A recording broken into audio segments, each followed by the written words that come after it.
Mayangkara larang sandang kelawan pangan ugi ketambahan wontenipun penyakit ingkang gampang nular mahananing mawut tatanan negari Ngastina. Mila Yayi sakmangke Yayi Duryudana sakurawane butuh pambiyantu saking paduka Yayi Puntadewa. Apa sing mbok angkah nganti jeneng sira Kakang bakal duwe gegayuhan bangun kahyangan Kakang? Apa Kakang Semar meri marang kelungguhaning Bathara Guru? Yen Kakang meri kelungguhan kahyangan Suralaya sakwutuhe bakal tak paringake marang Kakang Ismaya. Nanging kalamun to Kakang Semar bakal mbangun kahyangan. Kakang Semar bakal mbangun kahyangan dhewe mapan ana Ngarcapada, tegese Kakang Semar padha karo nempak mbun-bunane Bathara Guru ngembari panguwasaning para dewa.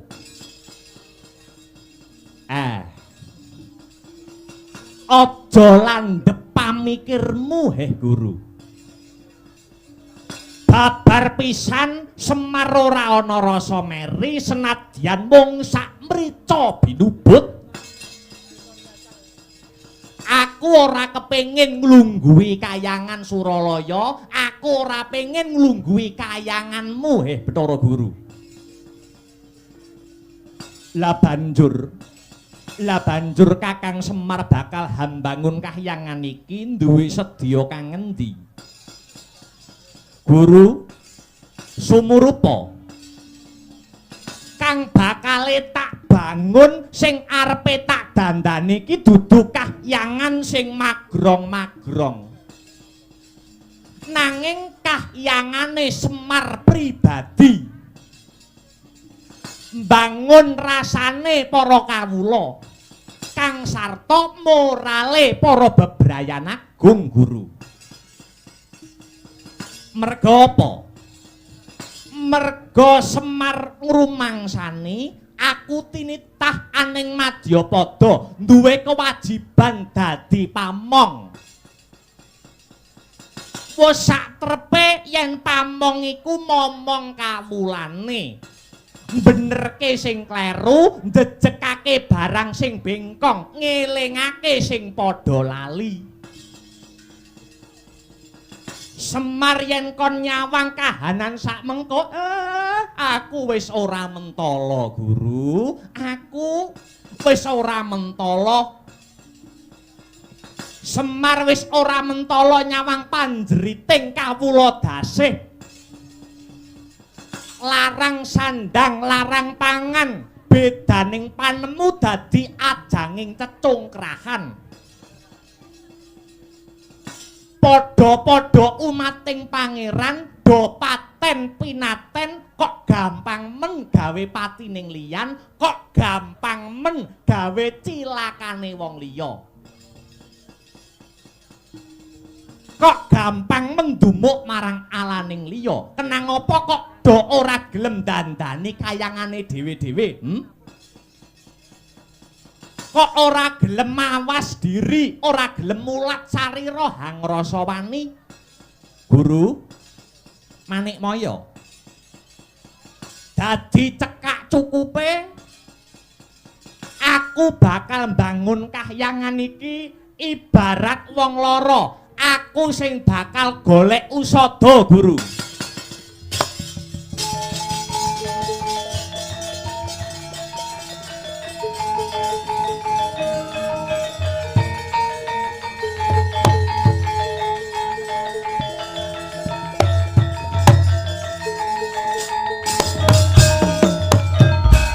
Dewa-dewa sukata marang sureng prang ngudani arum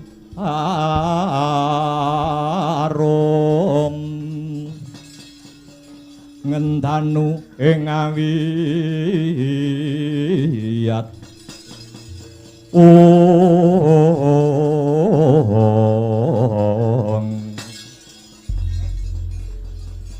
pranyata luhur bebudenmu Kakang Semar.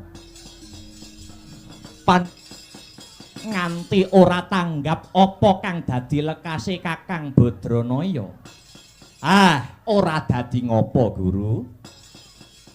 Ning tak jaluk anggonku duwe gegayuhan bakal mbangun kahyangan iki ewang-ewang ana Semar ya, ewang-ewang ana aku.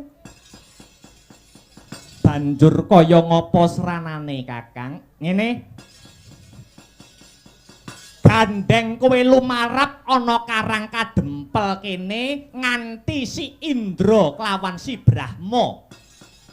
Dewa loro wae sing bakal tak sambati, ya. Bathara Indra kang sarta Bathara Brahma sing tak sambati. Dene jeneng sira Manikmaya ndak keparengake bali munggah makewangan. Indra lan Brahma rada majuwa lungguhmu. Ulun luwih dhisik bali ana kayangan Suralaya. Lho nggih dateng sendika Rama Pukulun.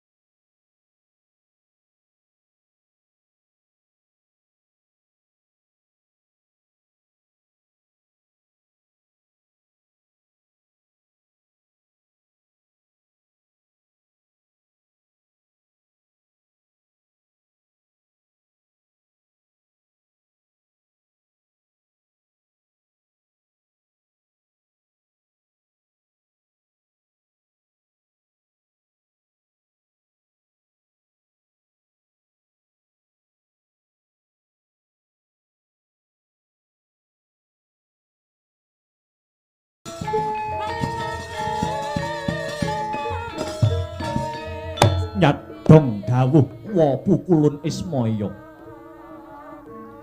Menapa ingkang kedah kula tindakaken? Kula pun Brahma ugi cumadong dawuh wa Pukulun. Indra lan Brahma, dina sakmengko aku njaluk sabiyantumu. Aning Madyapada wis akeh manungsa sing kelangan kiblating kautaman. Para nayaka praja racake wis padha lali marang paugeраning negara.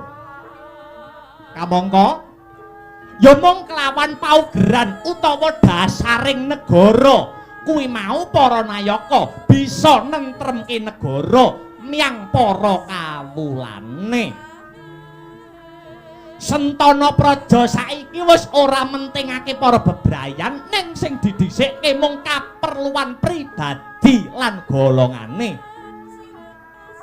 Satemah ngiwakake panalongsa lan panjeriting wong cilik.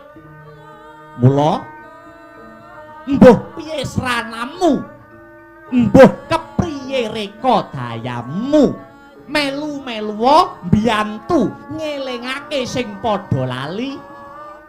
Semar percaya. Semar percaya. Dewa duwe cara dhewe anggone bakal ngelingake marang titahe. Nanging tetepo nganggo cara kawicaksanan. Yen iki mengko bisa kasembadan. Tekse Semar ora rugi anggone duwe sedya bangun kahyangan iki mau. Indra lan Brahma. Lho nggih Pukulun. Badhe kula estokaken dawuh pangandika paduka kalilan kula nyuwun pamit badhe nindakaken dharma. Dawuh pangandika paduka punika wa Pukulun duga-duga ginawa ati-ati aja nganti keri.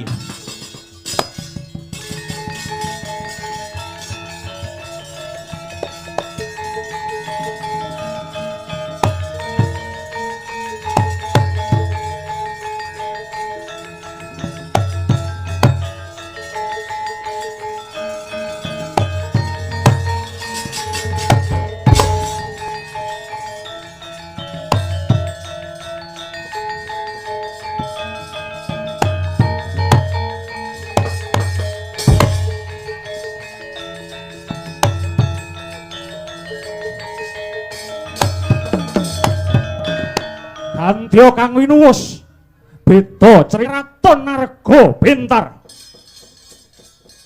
Ana raseksi ingkang nami Dewi Dahana Sari kang tansah eling malang mulanira.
Iki adikku wedok Dahana Sari. Pirang-pirang dina tak wis padhake kowe kaya tumindak kang aneh-anehi. Yen awan kowe moh mangan, yen bengi kowe wegah turu. Kowe kuwi ya gene di wong ayu. Kake kowe matura. Eneng apa adikku wedok kang sedinik-dinik Dahana Sari? Kakang. Aku tak matur ya, Kakang. Iya, Kakang matur. Kakang Guru Dahana. Nalikaning wanci wengi, aku kekider milang-miling saindenging akasa. Aku weruh satriya kang bagus utama. Bagus warnane mlebu sakjroning alas ribebondotan, Kakang. Jenenge Abimanyu, Kakang, Abimanyu. Gagahe nalika beburoning wana kana.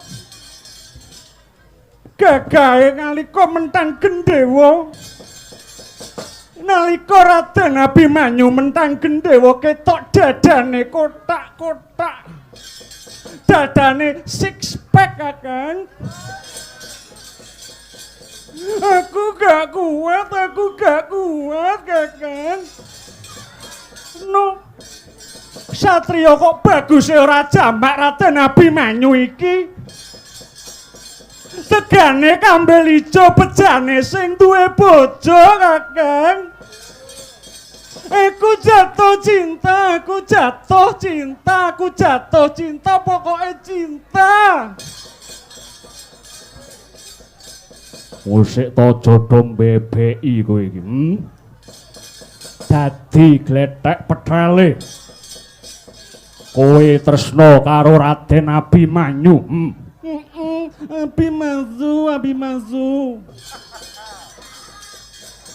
Apa ora ana wong gagah liya kejaba Abimanyu? Jagat iki wis kebak, wis digelar ora kurang wong lanang sing baguse ngungguli Abimanyu. Abimanyu kae lak sing rambute dawa kae to. Kakang wis to. Mengko yen jejodohan karo aku to, Kakang. Mengko yen jejodohan karo Dahanasari, Abimanyu takone cukur. Lah nek mengko cukur nek wayah ngendang ya ora sangar. Mosok pengendang kok cepak ngono kuwi lho. Kudune iki ya gondrong. Tur ya nek wayah perlu barang ora iso njambak. Ojo khawatir nek wayah perlu ora perlu dijambak. Aku tak sing ning dhuwur, aku tak sing memegang kendali. Omonganmu ngawur Dahanasari. Kakang iki piye Kakang, aku jatuh cinta karo Raden Abimanyu Kakang. Yo yen kena ndak iman aja kok turuti krenteke ngatimu. Dahanasari piye? Abimanyu kuwi anak Sembadra, mongko Sembadra kuwi adine saka Baladewa. Sejarah wis ngandarke negara Arga Bintar kene. Biyen ngandarke menawa tlatah iki kebawah saka Praja Mandura. Banjur uwal saka Reka Dayaku karo Benarga Dahana Merdika karo Benarga Dahana Mandiring pribadi. Lah kok dadi kowe arep nyambung rasa karo wong Mandura? Batu-batu Kakang. Rasa tresna kuwi ora rasa pangorbanan. Aku tresna karo Abimanyu Kakang, aku tresna Abimanyu. Dahanasari. Aja ya di kowe kuwi tak alang-alangi. Kowe tak alang-alangi yen nandur tresna marang Abimanyu kang turun Mandura. Yen kowe nekat aja takon dosa kowe. Dipalang ana tak lumpati dirantai tak pedhot Kakang.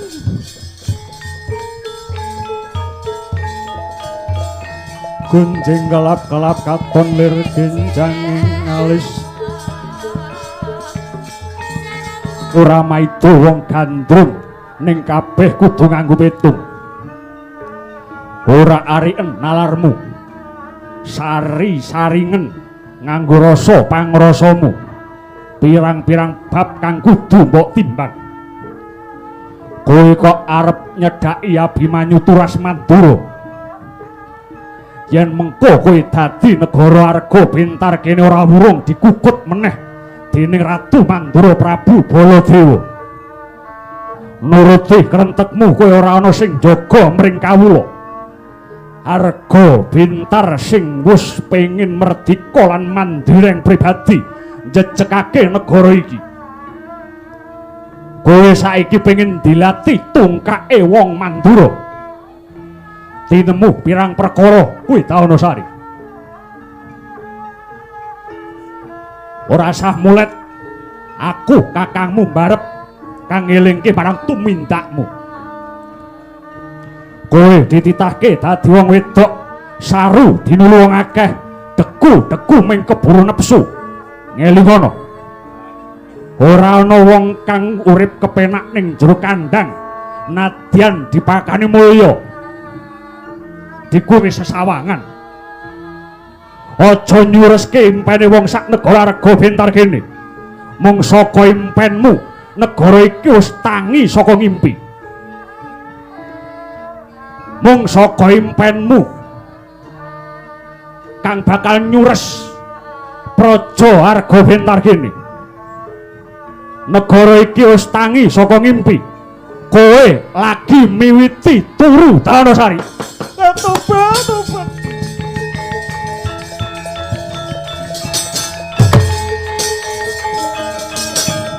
oh lah salah pokok belum rene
yang tete kala rudra Mas Patik raja dewaku ya amal-amalku dhewe abdiku sing tak tresnani gok lan kuwi mbelung kula wonten dawuh sinuwun Prabu Gorodahana animbali kang abdi kula pun Togok Teja Mantri lan kuwi mbelung siap juragan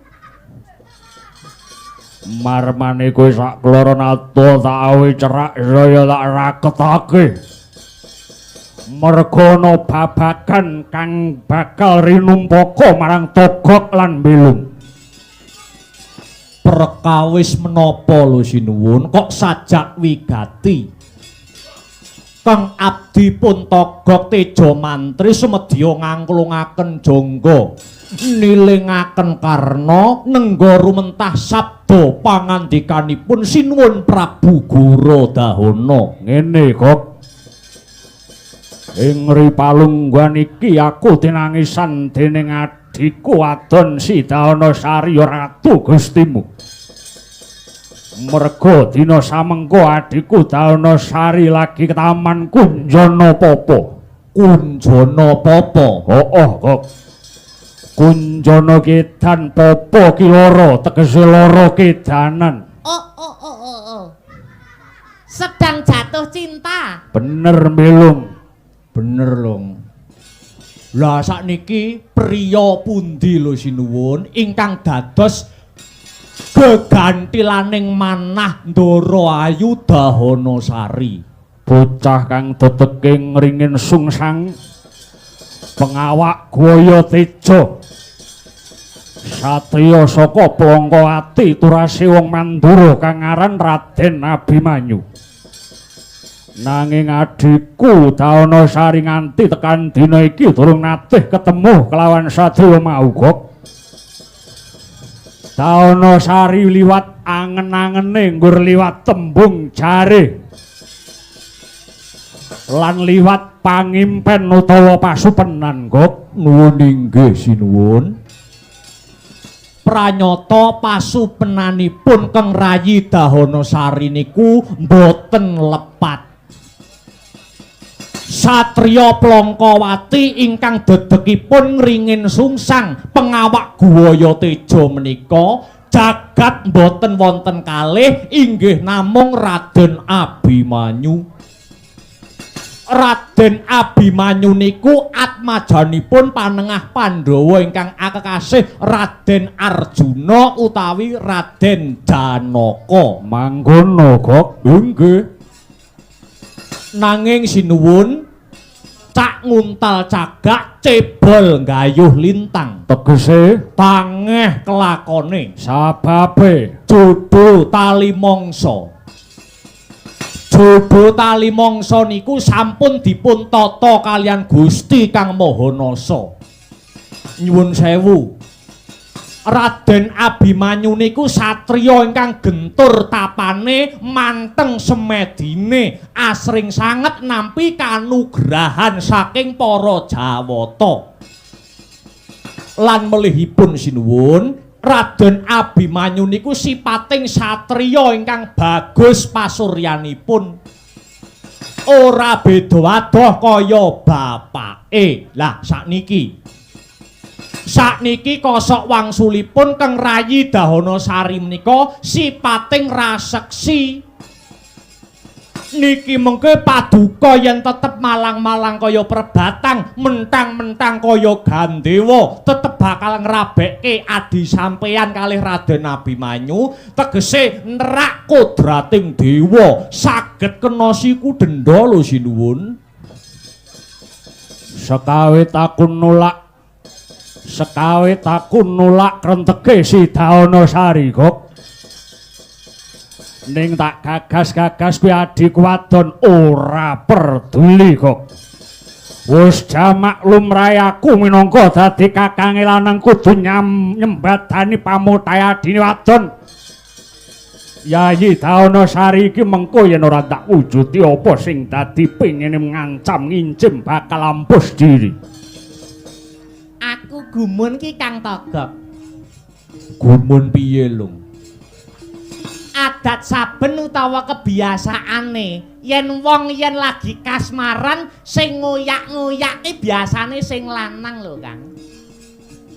Lah iki tik sing memeti kok sing wedok iki lho.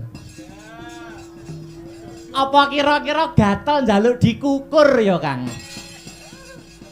Kira-kira apa ya ngono ya, Lung? Cara wong tuwa biyen nek ngarani wis brahi. Ayo kabeh ki ana titikane. Yen wong wedok kae nek wis ngancik dewasa kok wis brahi, titikane ki nek turu, Kang. Nek turu. Heeh. Nek turu ki biasane wong wedok sing wis brahi ki irunge rada mruntus. Semu keringeten ngono kae, Kang. Kuwi nek wong wedok. Heeh, nek wong wedok.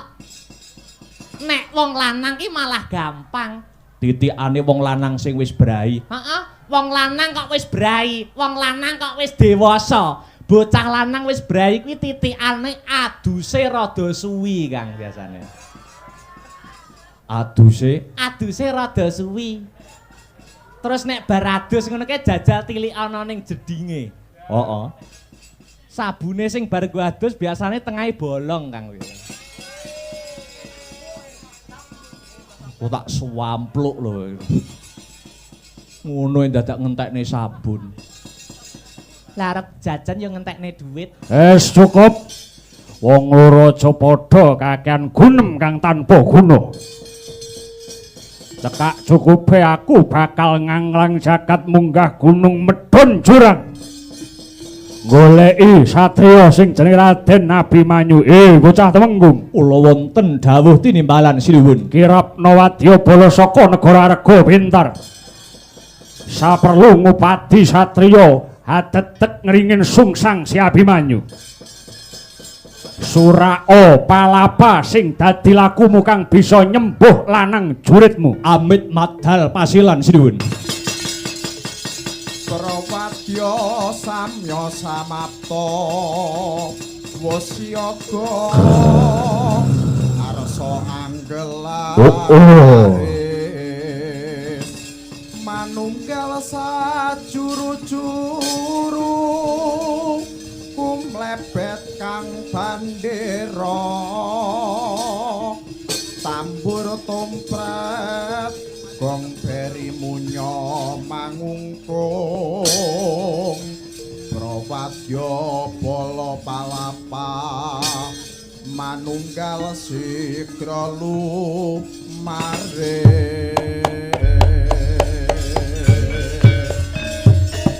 oh.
Ladrang pendet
leng-leng ramyane kalang wanagar bandamun cara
Trio mangu-mangu kumkan buang rimang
Sri Narendra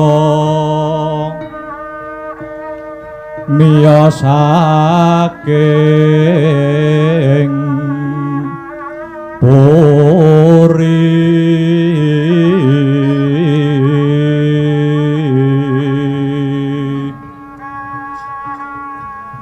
busana keprabon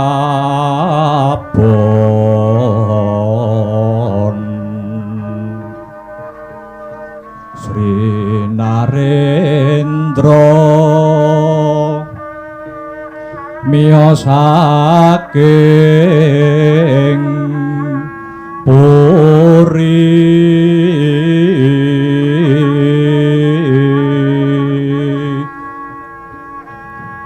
busana keprabon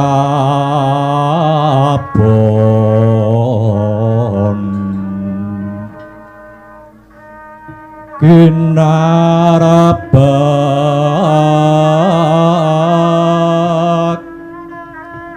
badaya yuwarna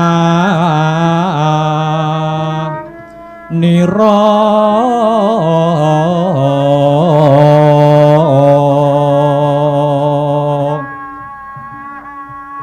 sulahira wingit lir widodari nurun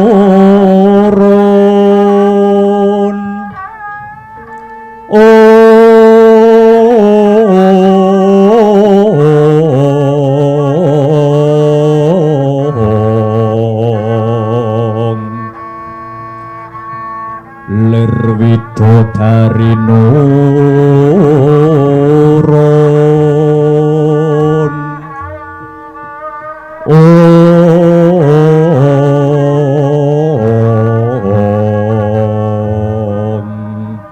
sari sari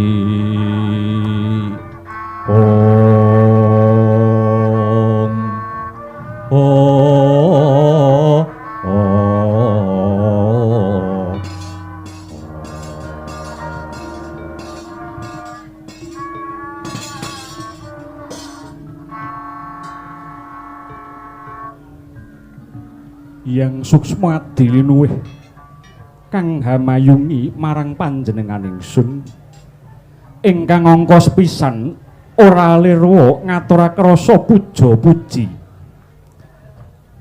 syukur kunjuk mring purbaning jagat Gusti kang maha nasa awit ya mung panjenengane ingkang mus paring keslametan lan karaharjan tumrap para umat kang sumebaraning jagat raya utamane marang para warga Gung negara Ngamarta Yayi Werkudara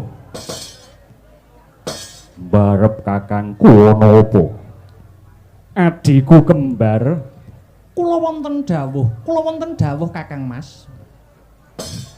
Sakwetara iki padha dikepenakke anggonmu lungguh ya Di. Awit pun Kakang durung bisa wawan pangandika kanthi pratitis kelawan Siadi. Jalaran kalungguhan sakmengko negara Ngamarta kerawan tamu agung. Pepundenmu ya pepundenku saka Praja Mandura dalah para pinesepuh saka negara Ngastina. Yo sasana saha anci tak aturke mbarep kakangku pianggone murba panembrama marang rawuhe pepunden lan pinisepuh. Matur nuwun Dimas. Duh Koko Prabu Mandura jimat pepunden kula. Donya prapting delahan punika sami wilujeng rawuhipun Prabu. Ladalah.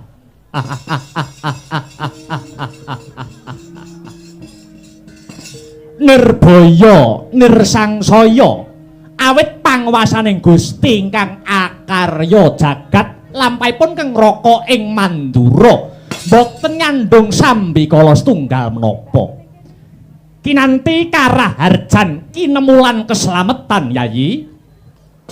Koko Prabu sak rawuh paduka njeng Koko Prabu kula ngaturaken pasegan panakrami pambage mugi kunjuk sandhaping pepada paduka Koko Prabu. Alah inggih Yayi inggih. Dahat katedha kalingga murda seh panakraminipun Nyai Prabu Samiyaji ingkang rumentah dhateng pun Kakang ing Mandura. Kosok tangsulipun Yayi, puja pangestawanipun pun Kakang Kiwala mugi kunjuk wonten ngarsanipun Yayi Aji ing Ngamarta. Inggih Koko Prabu. Gorawalan anggen kula mundi kapetekaken wonten ing Pranaja. Rumah keting Wardaya miwah ana rah daging kayuanan. Mboten langkung sumangga kula dherekaken lenggah ingkang prayogi Dhuh Koko Prabu. Matur nuwun Yayi, karaos boten kirang prayogi lenggahipun Keng Raka ing Mandura. Paman Sengguni, Kula wonten dawuh anak anggir. sami wilujeng sak rawuhipun dhateng Praja Ngamarta nggih Paman. Inggih, boten nyandung alangan setunggal menapa kok nggir. Kula aturi lenggah ingkang prayogi Paman Sengguni. Boten kirang sekeca lenggahipun pun paman, satemah boten slendro ingkang dados raos kawula. Sak sampunipun jenak ingkang samya pinarak, jenjem ingkang samya sumanggem, kejawi saking punika Dhuh Koko Prabu, andadosaken kagiat garagapan raos sing manah kula nyuwun pangapunten menawi wonten kekiranganipun gupuh lungguh sarta suguh awit anggen paduka rawuh mboten paring cecala ingkang langkung rumiyin. Mila Dhuh Koko Prabu mokal menawi mboten wonten babakan ingkang wigati. Dene kawis tinggal sumengko pengawak bojro sigra kang mawa gita kang mengku gati. Paduka Koko Prabu Baladewa rawuh wonten negari Ngamarta sarimbit kelawan Paman Patih Harya Sengguni. Kendhih kemrungsuling galih kesuk panata lingkal budaya-daya kula Puntadewa kepengin mangertos swigatining perlu Koko Prabu. Permara reh manguswamya ngambrang kadi karonaning kaswasih ring marga memalagung. Resang ganda wastrat maja leng-leng lalu mangulati. Surya mangrangsang wayah, surya mangrangsang wayah. Umyus amara wayahanto.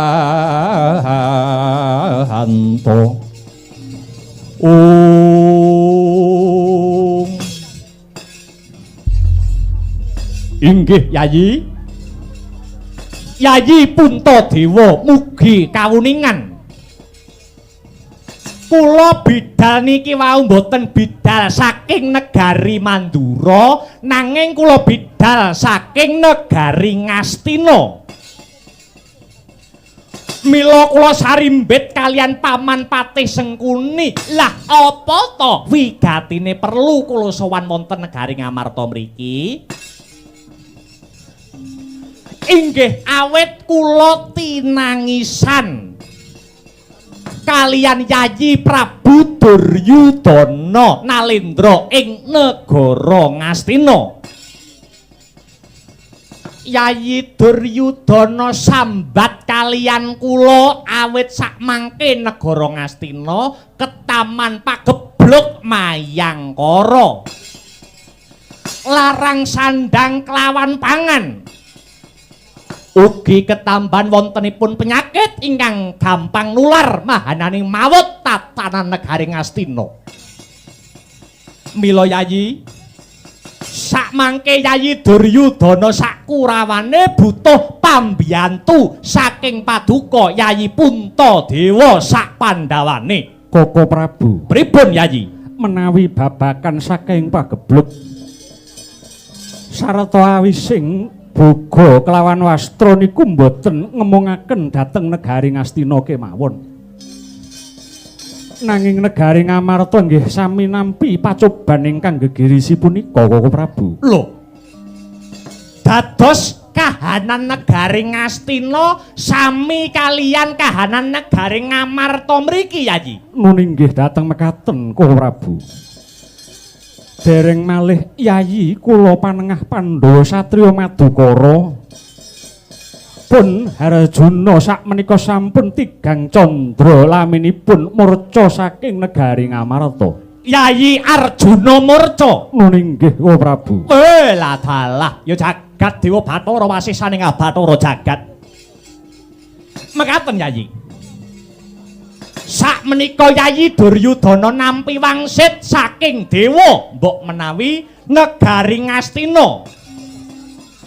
Negari Ngastina saged pulih kados wingi uni yen to saged boyong wujudipun jimat jamus Kalimasada Yayi.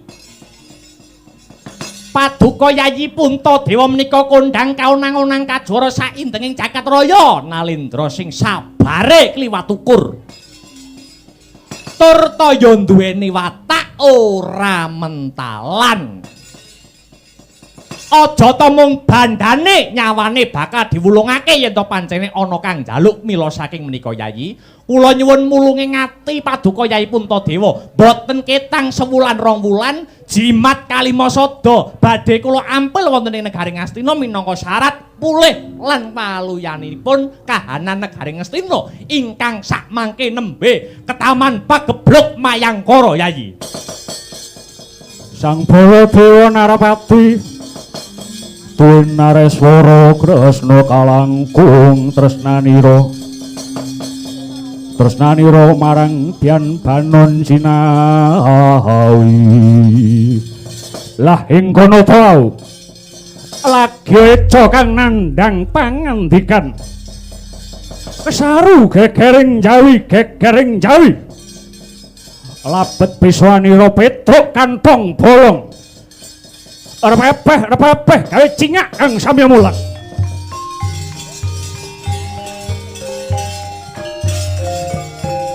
Kuntangan samudra nglangut tanpa makut yayah ginubut.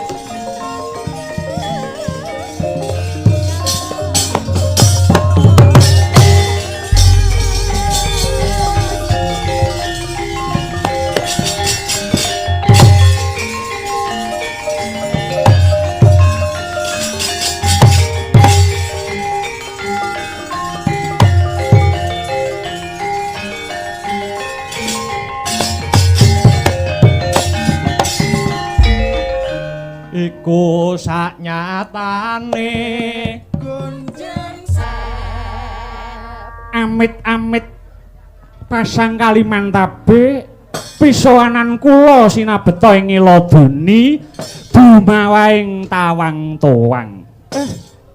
Sinuwun Ngamarta, nyuwun sewu lho, nyuwun sewu.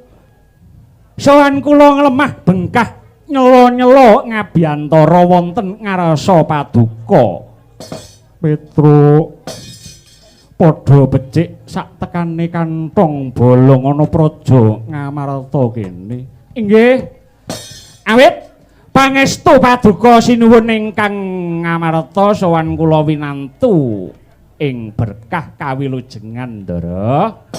Keparenga kula ngaturaken sembah pangabekti mugi kunjuk wonten sinuwun Prabu Puntadewa. Iya Petruk. Wis endak tampa raliwat pangestuku wae tampanana. Nggih. Kula pundi mugi ndadosna jimat paripih sinuwun. Sinuwun ing Mandura bekti kula katur. ya Petruk wis ndak tampa. Dikepenakne anggone lungguh Petruk. Inggih sinuwun. Ndara kula nggonmu lungguh. Nggih. Gong. Agong. Apa? Mbok ngaturni bekti to, Gong? Karo sapa? Ya karo sing di omah. Sinuwun, sinuwun Prabu Puntadewa. Sembah bekti kula kunjuk wonten sesembahan kula sinuwun Prabu Puntadewa ing Ngamarta. Iya Bagong. Diprayogake anggonmu lungguh. Inggih. Wah, jan suguhane banyu mili ya, Tru. Ha iya no wong Prabu Puntadewa ki wong Sembada kok. Wah, jan wit sore lho. Awake dhewe lagi tekan kene. Wah, mau jan suguhane. Wah, disuguh wedang maneka warna. Ngono ya, Kang. Heh. Apa neh peladene, Tru? Piye? Luar biasa, tak acungi jempol. Heeh. Peladene iki jan cekatan kabeh. Kok iso kowe ngarani ngono? Lah wedange mau lagi disuguhne wedang rung tak ombe wis diundur neh kok, Tru. Bagonge cangkeme ora tata. Kuwi ngono dijoli sing anget, Ndara Werkudara dibekteni, Gong. Ayo, Gong. Bos Jodipati, sembah pangabekti kula katur, Bos. Bagong iya ora liwat pangestuku tampano. Nggih, kula pundi dados sing jejimat gesang kula, Ndara. Kowe sinuwun Mandura ya dibekteni, Gong. Sapa? Sinuwun Mandura Prabu Baladewa dibekteni. Ora sudi. Lah ngopo lho? Eman-eman cangkemku, Tru. Eman-eman piye? Aku ki adegan kaya ngene iki wis hafal. Apal piye? Kingko kok awake dhewe ndayoh namu ning Ngamarta. Kok enek Prabu Baladewa. Kingko keri-keri mesti enek gegeran asli sak nomer. Aku iku lino ndelok wayang kok. Wis, ndang matur apa sedyane, ndang matur apa butuhe kono, Tru. Petruk ana wigati apa? Dene Petruk sumawana Bagong sowan ana Sitinggil Ngamarta kene. Nggih, cekak aos kemawon, Gus. Ngaten nggih, sinuwun Prabu Puntadewa bares mawon. Nek jamake wong aluhur Petruk niki dinuta.